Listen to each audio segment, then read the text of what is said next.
Well now, good evening, friends. Andy Taylor here. Some mistakes are small enough to fix with a simple apology. Others are so devastating, they poison entire families for generations. In 1990, a young woman walked into my office holding an old postcard she'd found hidden in her grandmother's photo album. The postcard had been written 5 years earlier by her dying grandfather, addressed to a man the family hadn't spoken to in 3 decades. It had never been sent, never been stamped, just tucked away like a secret too heavy to carry, but too important to destroy. Back in 1960, I'd watched 2 brothers destroy their relationship over an accusation that tore their families apart. Brothers became enemies. Cousins were forbidden to speak. Children grew up not knowing half their relatives. Now, 30 years later, when we finally read the message written on that yellowed card, it revealed a truth that would end one of the longest and most bitter family feuds Mayberry had ever known. This is a story about the terrible cost of false accusations, the weight of guilt carried in silence, and the healing power of truth spoken too late. The young woman's name was Sarah Mitchell, and she looked troubled as she sat across from me that spring morning. "Sheriff Taylor," she said, "I need your help understanding something about my family. My grandmother passed away last month, and I've been helping clean out her house. I found this postcard hidden in an old photo album, tucked behind a photograph. She handed it to me, and I immediately recognized the image on the front, the Mayberry courthouse, photographed sometime in the 1950s, based on the cars visible in the picture. The postcard was addressed, but never stamped, never sent. The recipient was listed as Robert Sullivan, with an address here in Mayberry. The sender's name was James Mitchell. Sarah's grandfather, who had died in 1980-5. Sheriff, Sarah continued, "I know those names. James Mitchell was my grandfather. Robert Sullivan is, well, I've never met him, but I know he lives on the other side of town. My whole life, I've been told we don't associate with the Sullivan family. There's some kind of feud between our families that goes back 30 years. Nobody will tell me exactly what happened, just that the Sullivans wronged us terribly, and we're never to speak to them. But this postcard, why would my grandfather write to Robert Sullivan? And why did he never send it?" I looked at the postcard more carefully. The handwriting was shaky, the script of an elderly person or someone whose hand trembled with emotion or illness. The message was brief but devastating. It read, "Robert, I need to tell you the truth. It wasn't you. I made a terrible mistake. The money was never stolen. I miscounted. I was wrong about everything. By the time I realized, I was too proud to admit it. Too much time had passed. Too many words were said. I've been carrying this guilt for 25 years. I'm dying now, and I need you to know you are always innocent. I'm sorry. Please forgive me. Your brother, James." I sat back in my chair, the weight of those words settling over me. "Sarah," I said, "I remember what happened between your grandfather and Robert Sullivan. I was there. It was 1960, and it was one of the saddest things I ever witnessed. Let me tell you the story. James Mitchell and Robert Sullivan were brothers, born 5 years apart to a hard-working family here in Mayberry. When Robert married young and took his wife's family name, the Sullivan name, it raised some eyebrows because men didn't typically do that in those days. But Robert did it out of love and respect for his bride's father, who had no sons to carry on the family name. Nobody could have known that years later, even their different last names wouldn't protect them from becoming bitter enemies In 1960, James and Robert ran a successful hardware store together. James was the older brother, more serious and careful with money. Robert was younger, more easygoing and trusting. They complemented each other well, or so everyone thought. Then one day in October of '60, James discovered a significant amount of money missing from the business accounts. About $2,000, which was a substantial sum back then. James was furious and immediately suspected Robert. He confronted his brother in the store, in front of customers and employees, accusing him of stealing from their joint business. Robert was shocked and hurt. He denied it completely, said he'd never take money from his own brother, from their shared livelihood. But James wouldn't listen. He'd done the books himself, checked and rechecked. The money was gone, and Robert was the only other person with access to the safe. The argument escalated quickly and terribly. James demanded Robert admit what he'd done. Robert kept denying it, getting more upset, saying his own brother was calling him a thief based on nothing but suspicion. Finally, James said something he could never take back. He told Robert he never wanted to see him again, that Robert was dead to him, that he'd rather have no brother than a thief for a brother. Robert left the store that day, and the brothers never spoke again. The families took sides, as families do. The Mitchells believed James's version, that Robert had stolen and lied about it. The Sullivans believed Robert's innocence and saw James as cruel and unjust. The feud deepened over the years. Family gatherings were divided. Cousins who'd grown up together stopped speaking. Children were told never to play with kids from the other family. The whole thing poisoned an entire generation. James and Robert lived in the same small town for 30 years and never exchanged a word. They'd cross the street to avoid passing each other. If they ended up in the same store, one would leave. The hatred hardened into something that seemed permanent. Sarah listened to all this with tears in her eyes. But the postcard says he was wrong, she said. It says the money was never stolen, that he miscounted. How is that possible? I shook my head. I don't know the details of what James eventually discovered or when he discovered it. But based on this postcard, sometime before he died in '85, he realized his terrible mistake. Maybe he found the money somewhere he'd forgotten he'd put it. Maybe he realized he'd made an accounting error.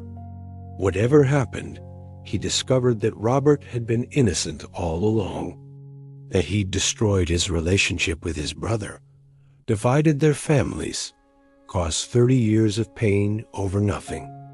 And he wrote this postcard trying to make it right. But he never sent it. Why not? Sarah asked, her voice breaking. I looked at the postcard again, at the trembling handwriting. Fear, I said. Shame. Pride. Imagine carrying that guilt for 25 years. Imagine knowing you've destroyed your family over a mistake, that you've made your brother suffer unjustly for decades. That's a heavy burden. Heavy enough that even dying, James couldn't quite bring himself to mail this card. He wrote it, which took courage. But sending it, facing the consequences, admitting his mistake publicly, that was too much. So he tucked it away in a photo album, maybe hoping someone would find it after he was gone and do what he couldn't do himself. Sarah stood up with determination in her eyes. I have to take this to Robert Sullivan, she said. He deserves to know the truth. I agreed completely and offered to go with her. Robert Sullivan lived in a modest house on the other side of town. When we knocked on his door, he answered slowly, a man in his mid-70s, bent slightly with age, but with sharp, wary eyes. When he saw me, he nodded in recognition. Sheriff Taylor. When he saw Sarah, his expression hardened. "I know who you are," he said. "You're James's granddaughter. I have nothing to say to you or anyone from that family." "Mr. Sullivan," I said gently, "please give us just a few minutes. Sarah has found something that I think you need to see. It's about your brother James." At the mention of James, something flickered in Robert's eyes. Pain, maybe, or old anger mixed with something softer. He hesitated, then stepped aside to let us in. We sat in his small living room, and Sarah handed him the postcard without saying a word. Robert put on his reading glasses and read it slowly, carefully. We watched as his face went through emotions: confusion, disbelief, anger, pain, and finally something that might have been relief or vindication, or perhaps just profound sadness. When he finished, he sat there holding the postcard with shaking hands, tears running down his weathered face. "He knew," Robert whispered. "Before he died, he knew I didn't take that money. For 30 years, people have looked at me like I'm a thief.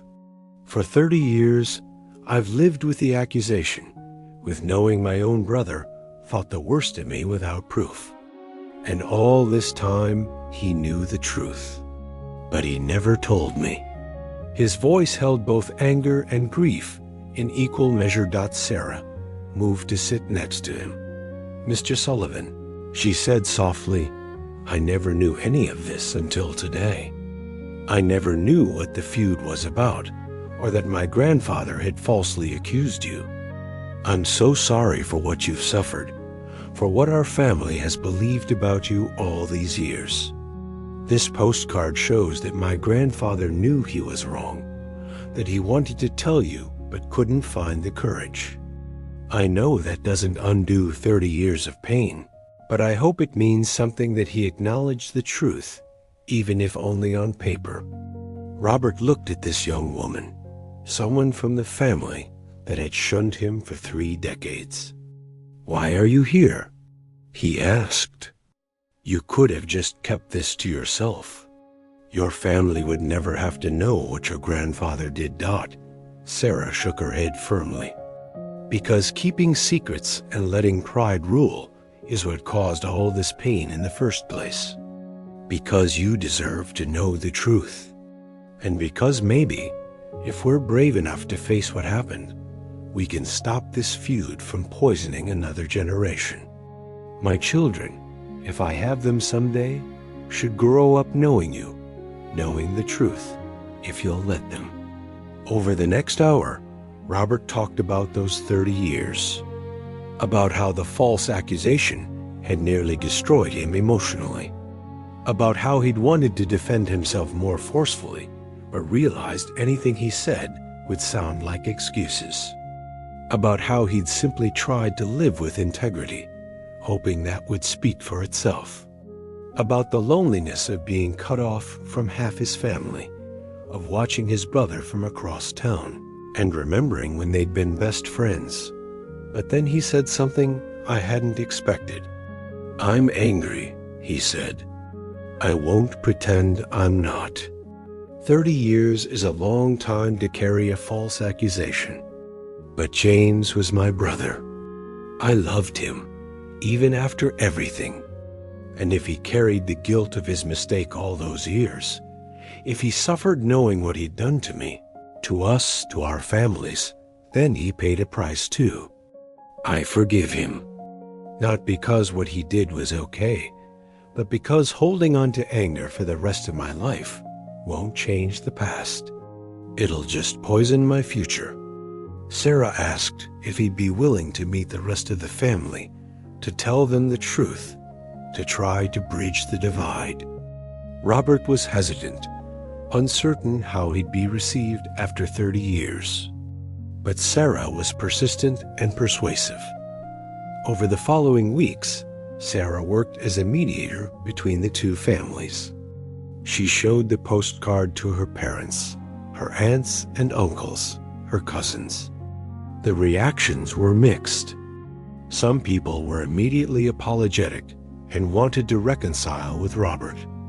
Others were defensive, uncomfortable admitting they'd been wrong about someone for so long.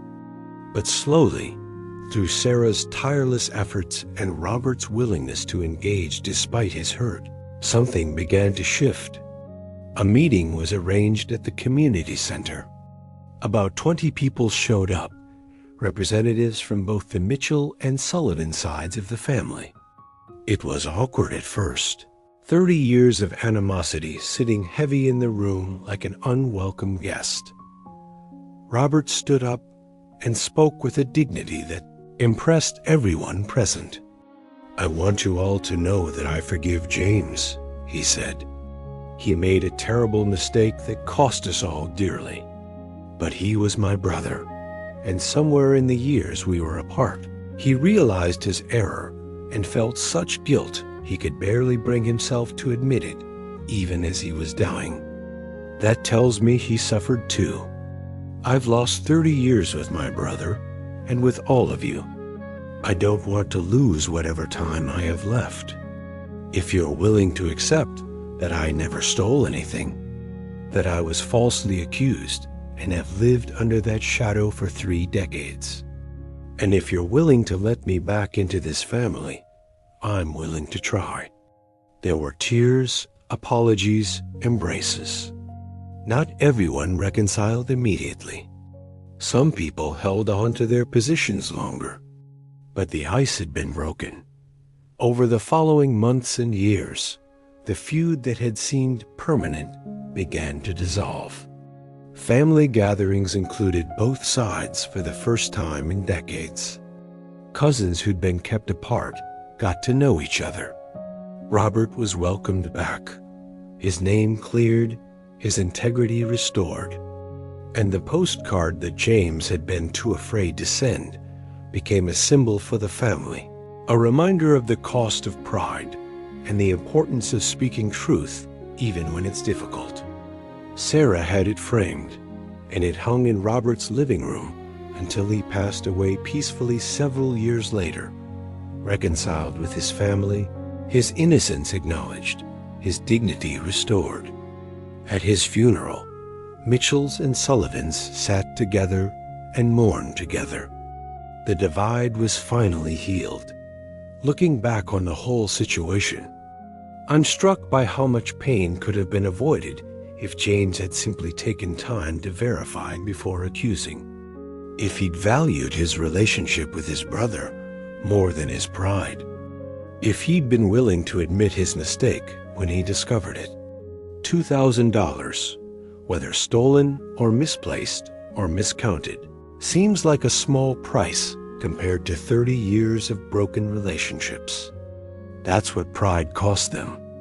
James lived the last 25 years of his life carrying tremendous guilt, but couldn't overcome his shame, enough to make it right while alive. That postcard represents both his attempt at redemption and his failure to complete it. Robert's response teaches us something profound about forgiveness. He had every right to be bitter, to hold on to his anger, to refuse reconciliation even when the truth came out. But he chose differently. He chose to forgive not because James earned it, but because holding on to 30 years of pain was only hurting himself. His forgiveness freed him more than it freed James's memory. And Sarah, young Sarah, who had nothing to do with the original conflict, chose courage over comfort. She could have kept that postcard secret. Instead, she did the hard work of truth-telling and reconciliation. She became the bridge. Her grandfather couldn't be well now. That's the story of the postcard that was never sent, but still managed to heal a family. Of how a dying man's confession, discovered after his death, finally ended a bitter feud built on pride and a false accusation. It's about the terrible cost of letting pride prevent us from admitting mistakes, about how false accusations poison generations, and about how truth, even delivered late, still has power to heal. If you're carrying something you need to say to someone, an apology you need to make, a truth you need to tell, don't wait. Don't let pride or fear or shame keep you from saying what needs to be said. Don't let your words of reconciliation be found in a photo album after you're gone, too late to be delivered in person. Say them now while there's still time. Come back and visit again real soon, friends.